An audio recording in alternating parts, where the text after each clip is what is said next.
नमस्कार। चलिए करते हैं सीधी बात और समझते हैं कि अंडमान में जो गैस का भंडार मिला है, क्या उससे भारत की निर्भरता दूसरे देशों पर कम होने वाली है और कब से चालू हो जाएंगी इन कुओं से गैस की सप्लाई लोगों को। और इसके साथ ही ये भी देखेंगे कि ये भारत की किस नीति के तहत है और क्या कहना है भारत के पेट्रोलियम मंत्री का। तो सबसे पहली बात जो आपको समझनी चाहिए तो वो ये है कि अंडमान सागर में खास तौर पर जो श्री विजयपुरम जो कि पोर्ट ब्लेयर से लगभग 15 किलोमीटर दूर एक ब्लॉक है, वहां पे एक गैस की बड़ी खोज हुई है। और लगभग लगभग जो अनुमान लगाया जा रहा है वो 371 मिलियन मीट्रिक टन गैस जो है, बहुत ही विशाल भंडार है। और ये अगर आप मैप में देखेंगे तो देखिए बहुत सारे डिविजन्स में अंडमान को बांटा गया है। आप देख पाएँगे अंडमान 1, अंडमान 2, अंडमान 3। तो इस तरीके से इसे जो है बाँटा गया है और इसी स्थान पर जो है इन तेल के कुओं को खोदा गया था। और यहाँ पे 3 कुएँ जो थे वो खोदे गए थे, जिसमें से 2025 सितंबर में दूसरे कुएँ में और हाल ही में जून 2026 में तीसरे कुएँ में गैस मिली है। इसके साथ एक चीज़ और आपको पता होनी चाहिए कि हाल ही में राजस्थान के दांडेवाला इलाका में भी एक गैस फील्ड की पहचान हुई है। हरदीप सिंह जी जो पेट्रोलियम मिनिस्टर हैं, उन्होंने कहा कि भारत के लिए ये सचमुच में एक नया चैप्टर खोल रहा है, जब राजस्थान में ये खोज हुई थी। और इसके साथ में हाल ही में जो अंडमान में खोज हुई है, ये भारत के लिए एक अच्छे भविष्य की ओर इशारा कर रहा है।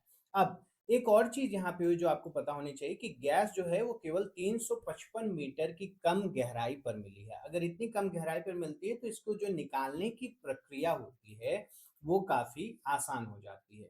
जब गैस की मौजूदगी कन्फर्म हुई तो उसको डबल श्योर करने के लिए एक फ्लेयर टेस्ट किया गया। अगर आपने शॉर्ट्स में या वीडियोज़ में इस क्लिप को देखा होगा, तो वहाँ पे जानबूझ के ये किया जाता था ताकि ये पता चल सके कि जो ये गैस है वो उपयोगी है या नहीं है।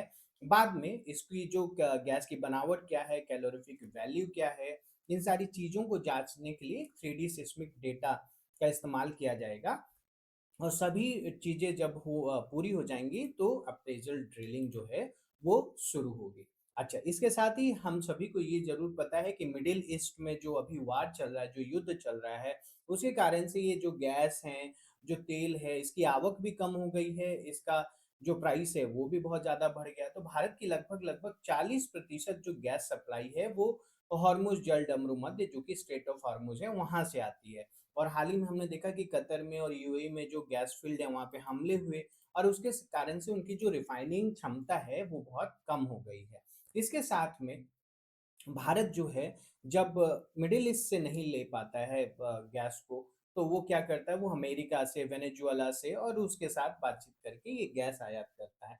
इसके कारण से जो शिपिंग है, जब जहाज उतनी दूर से आएगा तो ज़ाहिर-सी बात है जो ईंधन लग रहा है, जो जहाज का भाड़ा लग रहा है वो भी जुड़ जाएगा, तो गैस का प्राइस बढ़ जाएगा। साथ ही में जो विदेशी मुद्रा भंडार है, वो भी जब हम बाहर से चीज़ों को खरीदते हैं तो हमें पेमेंट भी डॉलर में करना पड़ेगा, तो वो जो विदेशी मुद्रा भंडार है, वो भी कम होता है।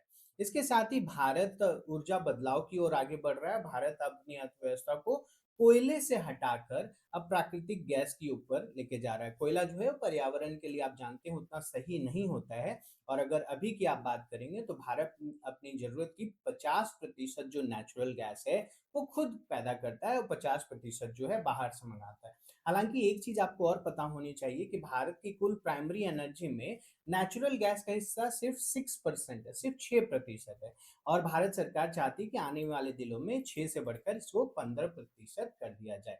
अब मैंने कहा था आपको कि एक भारत की पॉलिसी है जिसके कारण से ये खोज अचानक नहीं हुई है, बल्कि सरकार की open acreage licensing policy OALP जो है, ये उसका नतीजा। तो ये पॉलिसी क्या करती है, जो तेल और गैस कंपनियाँ होती हैं, उनको इजाज़त देती है कि आप अलग-अलग इलाकों में जाइए और आप वहाँ पे अगर गैस होने की कोई भी आपको शक गुंजाइश है, तो आप वहाँ पे टेस्ट करिए और सफलता अगर वहाँ पे मिलती है, तो बाकी टेंडर वगैरह आपको दे दिया जाएगा।